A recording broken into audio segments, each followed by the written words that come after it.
This is BBC Newsline. Hello, I'm Declan Harvey, and these are the main stories in Northern Ireland this Friday evening. A victim of non-fatal strangulation says sentences for the new crime are too lenient. People like that use what you know hurts you the most against you, and it's the verbal abuse. I was suicidal at one point, and that's something I'm not going to say lightly. Did Jamie Bryson lie in court during his trial? The judge believes he did.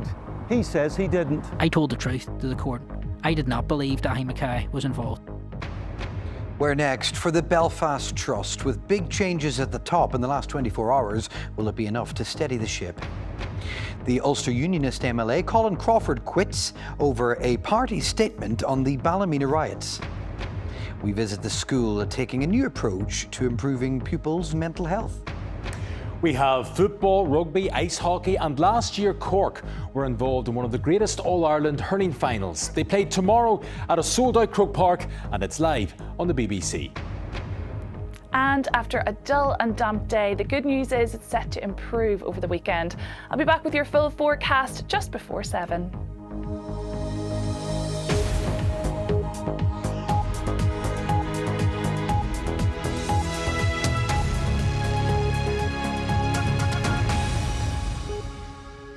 It's the 4th of July. Welcome to the programme. And we start with this number, 1. Since Northern Ireland's new laws were brought in, making a specific crime of non-fatal strangulation, one person per day has been charged under that legislation. That figure is an average based on PSNI data, which tells us that between June 23 and March of this year, 681 people were charged, and that's 7 per week, so therefore, as we say, 1 a day. The vast majority of these cases are dealt with in magistrates' courts, which has lower sentencing powers, and that's the major concern of people like Donna Louise Todd. She had pressure applied to her neck by a former partner, restricting her breathing. It is incredibly dangerous and often a red flag for further violence. But he was given a suspended jail sentence. And that's not enough, says Donna Louise. Eve Rosado has more. Donna Louise Todd is a mother, a businesswoman and an influencer. But she also found herself the victim of a violent man who was charged with non-fatal strangulation. It was traumatic, emotionally, physically. People like that use what you know hurts you the most against you, and it's the verbal abuse. I was suicidal at one point, and that's something I'm not going to say lightly. Sorry. It does. It strips you down till there's nothing left. Non-fatal strangulation is seen as a red flag for escalating violence in a relationship and an indicator for future risk of murder. Now, it can be really hard to recognise. Sometimes there are no visible injuries, but it can result in serious consequences for a victim, like delayed stroke. Donna Louise was shocked that the crime against her did not result in prison for her ex. He went to court, he admitted to what he'd done wrong, and it was slapping the rest of 3 years to send his sentence. I feel like, why was it not taken seriously? There's people that's done time and went to prison for a lot less. Do you think, had he been given a custodial sentence, a prison outcome, would that have been different for you? Absolutely, 100%. It wasn't enough. Justice was not served. Sentencing can be complicated, and it often leaves people somewhat bewildered. I've spoken to one legal expert. When judges come to sentence someone for a particular offence, for example, non-fatal strangulation, they do have more discretion. They aren't bound by formal guidance or guidelines like in England and Wales. The figures are clear that most of these cases are being tried in the Magistrates' Court compared to the Crown Court, significantly more cases in the Magistrates. Invariably that means that cases will attract a lower sentence. Former Judge Barney McElhone showed a special interest in domestic abuse, and he says he saw more and more strangulation before the courts before retiring this year. There was almost an explosion of it, but I'm told by people who have gone through this that it is the most frightening thing you can experience, it's like drowning. It's a very, very controlling and coercive and domineering tactic. In a statement, the Lady Chief Justice's office told the BBC the sentencing framework within which all judges must act is set in legislation by the Department of Justice. There is a perception amongst some that a suspended sentence is a let-off. However, it acts as a deterrent measure. Donna has one clear message for others trapped in harmful relationships. Get out of the relationship immediately. I'm still hurt, but right now in my life, I'm in the best place I possibly could be, and I will never let nobody into my life like that again. And it's not easy, but I'll be a voice because I know what it feels like to lose your voice and to try and be silenced, and I will not be silenced. Well, our thanks to Donna Louise for speaking to us. Strangulation is the second most common method of female murder in the UK after stabbing. It's an important issue, and there's more coverage on our website this evening. The address is there for you. You will also, of course, as ever, find it on the BBC News app as well. A priest currently in custody on a charge of attempted sexual communication with a child has been charged with a further 7 offences. Father Edward Gallagher of Orchard Park in Lifford appeared at Londonderry Magistrates Court today on charges including possessing an indecent image of a child and causing a child to engage in sexual activity. The court was told the offences are alleged to have taken place in April. He's due to appear again at the end of the month. The judge in the trial involving loyalist activist Jamie Bryson is considering whether to take action over a lie he says was told in court. Although Mr Bryson was acquitted yesterday of a charge relating to misconduct in public office, the judge is of the belief part of his evidence was untruthful. As our correspondent Mark Simpson now explains. Not guilty. Jamie Bryson was cleared yesterday in the so-called NAMA trial. But what about his evidence in court? Did he lie about the full extent of his contact with Dahi Mackay before this Stormont committee meeting in 2015? Jamie Bryson admitted in court they did exchange private messages. But after a while, he said Mr Mackay told him to contact someone else, his Sinn Féin colleague Thomas O'Hara. Mr Bryson said he felt he'd been fobbed off to a low-level party worker. But Mr O'Hara told the court he was passing on the messages from Mr Bryson to Mr Mackay and vice versa, so contact was continuing. Jamie Bryson told the court he didn't realise, but the judge, Gordon Kerr KC, concluded that was a lie. It's important to state this. There's only one person in this planet that can corroborate what I thought, and that's me. I told the truth to the court. I did not believe Dahi Mackay was involved. Gordon Kerr took a different view. I have absolute respect for Judge Kerr. He's one of the finest judges in the country. I am not attacking him in any shape or form, but I disagree with him on this. So what's going to happen next? Well, Judge Gordon Kerr made it very clear in court yesterday he believes Jamie Bryson did lie. The judge is now weighing up his options and deciding whether or not to take the matter further. Mark Simpson, BBC Newsline at Laganside Courts. The beleaguered Belfast Trust has a new chief executive. It's Jennifer Welsh, who's currently the head of the Northern Trust. She'll move posts in October and will be in charge of delivering a whole series of improvements. It comes as the Health Minister sacked the chair of Belfast Trust, Kieran Mulgrew, yesterday. He is now only the second Health Trust chair ever to be removed from post. Here's our health reporter, Aileen Moyna.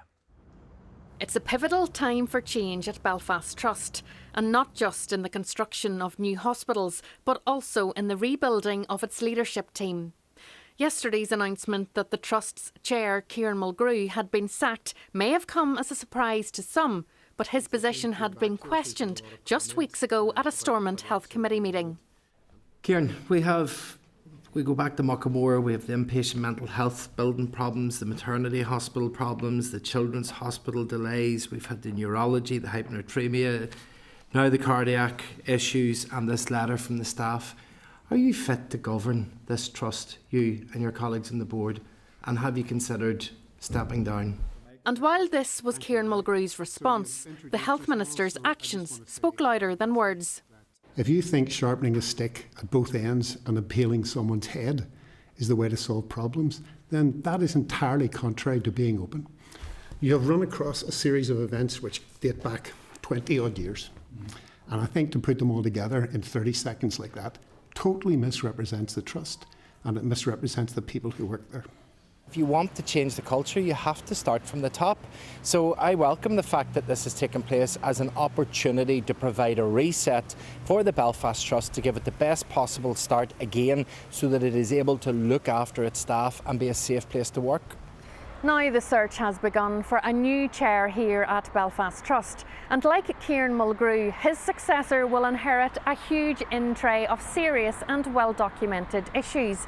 Today changes continue with the announcement of a new permanent chief executive, Jennifer Welsh, to share that load.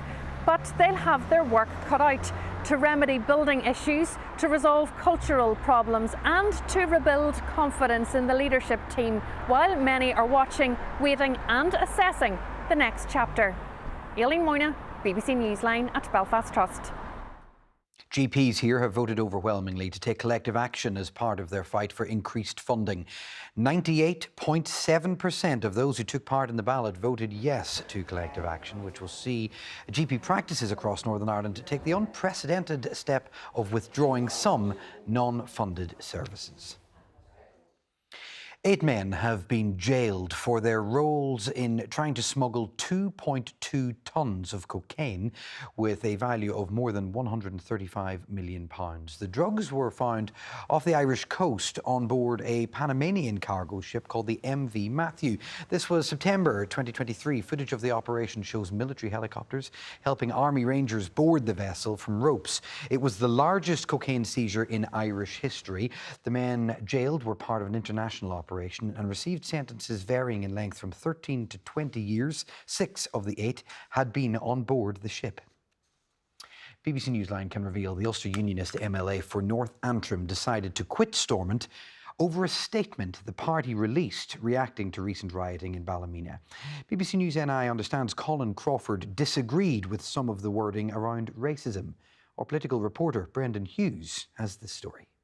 Thank you very much, Mr. Deputy Speaker. This is Colin Crawford making his maiden speech in the Assembly last year. For those of you who don't know me, my name is Colin Crawford.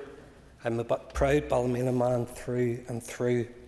Perhaps not a household name, but his short time at Stormont has been eventful for his party.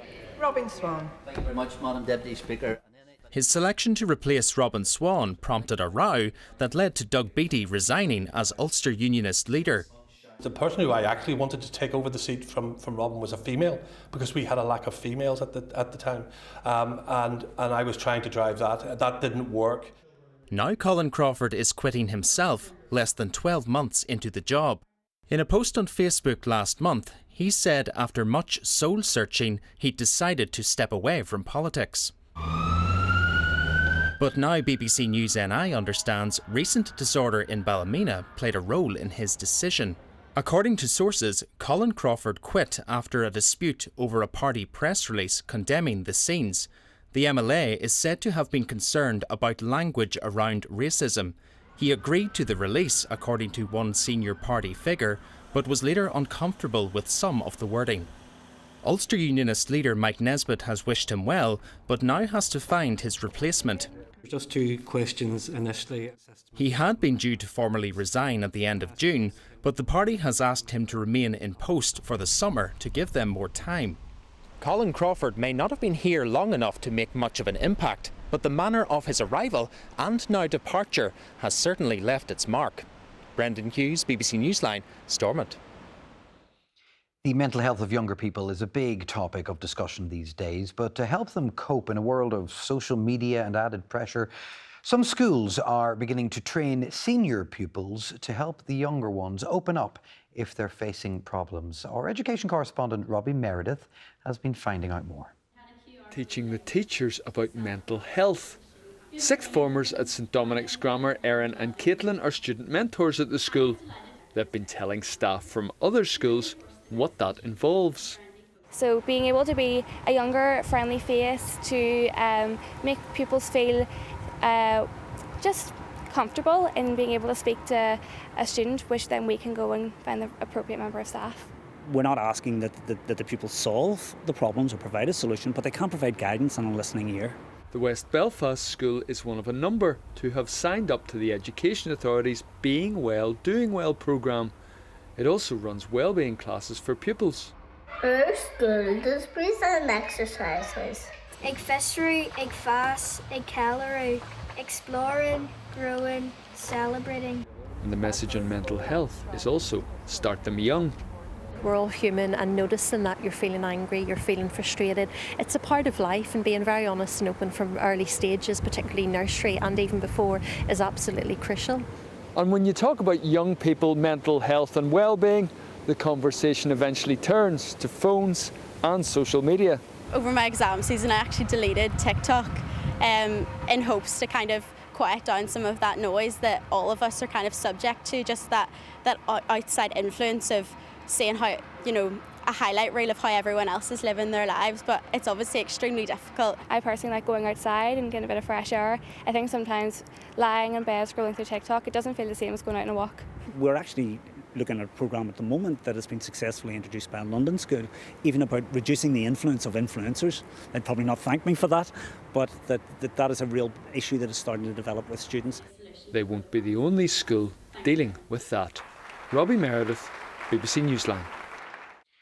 Now, you wouldn't be hard-pressed to find a wall or shutter daubed in graffiti in Belfast city centre. Now, sometimes it's considered as street art, and often it can brighten up a corner which was in need of some love, but it's illegal without permission from the landowner. Today, though, the city's first street art wall, where artists can come and paint freely, has opened. It's in Little Patrick Street, in an area that's otherwise been largely forgotten.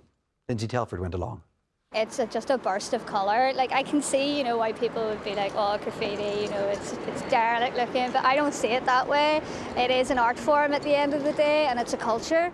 For the next 6 months at least, this wall will be a place where street artists can, for the first time legally, come to express themselves. When I got into street art, I've always been interested in graffiti, and I just never knew where to start. Where can I go paint that's legal? You know, how do I even get into the industry? And to have something like this, even on this scale, it's amazing to see. It's also an injection of life into a wider area otherwise blighted by dereliction. Unfortunately, there's a bit of a sense that this area has been abandoned, and that is largely due to developers coming in, buying up land and sitting on it for years. I think that definitely gives a negative impression when you look about in terms of the level of dereliction and just a sense and a feeling like it's been left behind. But at the same time, something positive. Art from the dereliction. One of the prevailing arguments about graffiti and street art is that it can make dereliction, and it can. You don't want to art wash, you don't want to let people away with dereliction at the same time, but where there is something like this, which is basically a big piece of infrastructure that has a big ugly wall that doesn't really do anything, it's purely functional, it's just better looking if you put some art on it. Improving this space and at the same time supporting this culture. Lindsay Telford, BBC Newsline, Belfast City Centre. Next, more than 10,000 people are expected in Limavady this weekend for the annual Stendall Music Festival. But the future of the event and similar festivals was recently brought sharply into focus with the news that more than 100 festivals across the UK and Ireland have closed down in the last 2 years. At Stendall, they are determined to keep the show on the road if they can. Here's our Northwest reporter, Kieran Turish. It began with just a few volunteers and a handful of musicians, but now Stendall has become an established festival every summer. Last year, 11,000 people flocked to Ballymully Cottage Farm just outside Limavady to take in music, comedy, art and family-friendly fun. But organisers admit it's been tough going over the years. I think 120 festivals across the UK have gone in the last 2 years. I know of 12 notable Irish festivals that have gone, which is really sad because they're independent festivals, which to me is the purest form of culture. We're putting on 85% of our programme, 500 artists, as Indigenous acts. You know, and they need a platform, they need the small venues, they need festivals like us.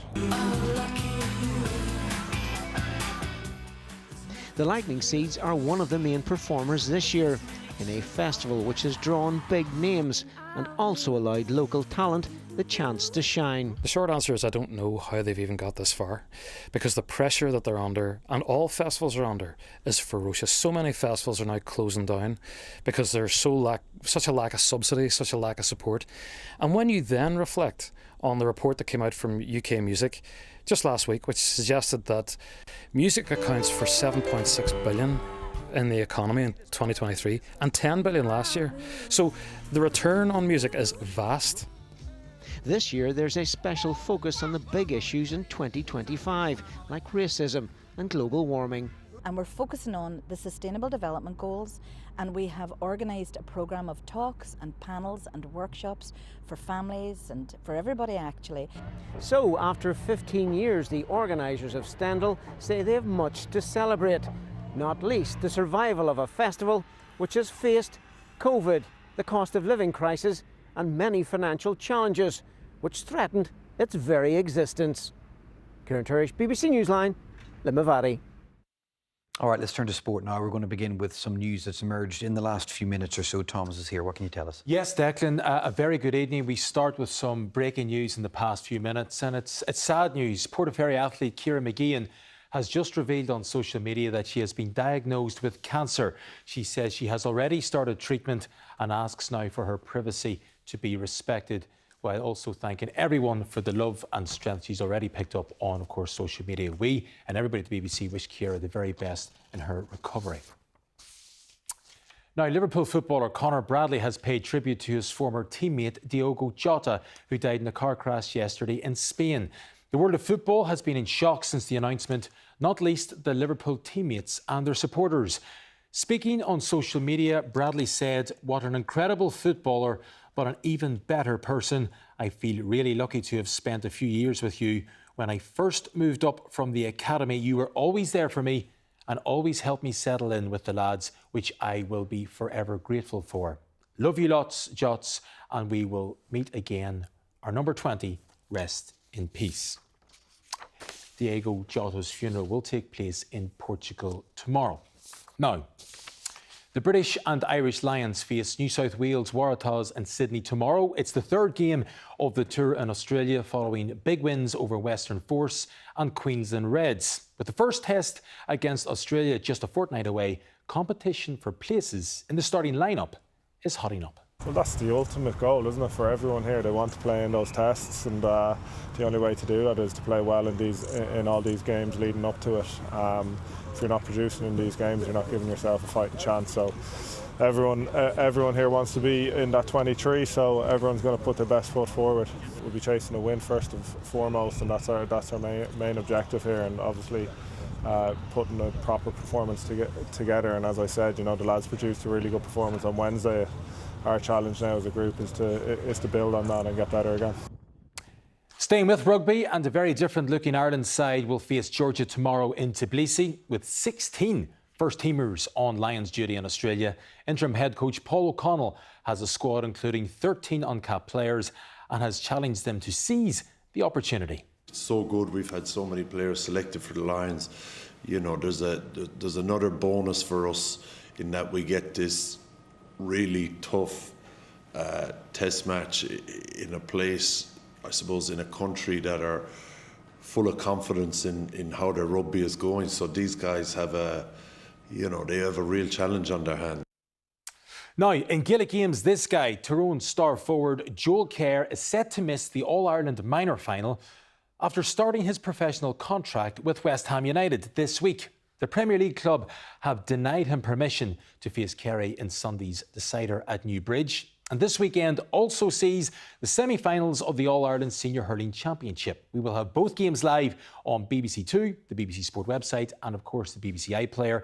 Tipperary face Leinster champions Kilkenny on Sunday, while tomorrow sees the sellout match between last year's beaten finalists Cork against this season's surprise package Dublin. Well, look, I suppose we weren't expecting with anyone else really. We knew going into it that it could be Galway, it could be Tipperary, it could be Dublin as well, So look, from our point of view, look, it's once you get your team and you know your team 2 weeks out, and we were able to focus on that. That gave us great focus, and look, we know how good Dublin are. Big physical, strong team. Play a great game. They're getting a lot of scores from a lot of areas. Fairness, they have a lot of scorers, which is something we'll have to quell on Saturday night. Now, the Belfast Giants have announced today that club captain Mark Cooper is retiring from professional ice hockey. In his 4 years with the Giants, Cooper has won 7 trophies, including 3 Elite League titles and the Grand Slam silverware 2 years ago. A fan's favourite, he scored 105 goals in over 250 games for the Giants. Belfast boxer Michael Conlon says he hopes victory over Englishman Jack Bateson in September will be the next step towards another world title shot. The 31-year-old featherweight recently returned to the ring following a 15-month absence from the sport, but is now planning a new path to the top. I'm not done. I want to get a world title, so I'll aim to get that. If I don't reach it, I don't reach it. You know, it's you gotta be real in these situations and understand that that is a possibility. But I'm going to do everything I can and give everything I can to make sure that I do reach that goal, which I want to be, which is a world champion. Good luck to him. Derry City are at home to Waterford tonight. We've live coverage from 7:40 on BBC Radio Foyle. And it's the Charity Shield at Windsor Park, Linfield against Dungannon Swifts. We'll have both results on our late bulletin. Thank you very much for that. Well, that was Friday. Ali's here with the forecast. Is the weekend going to dry up at all?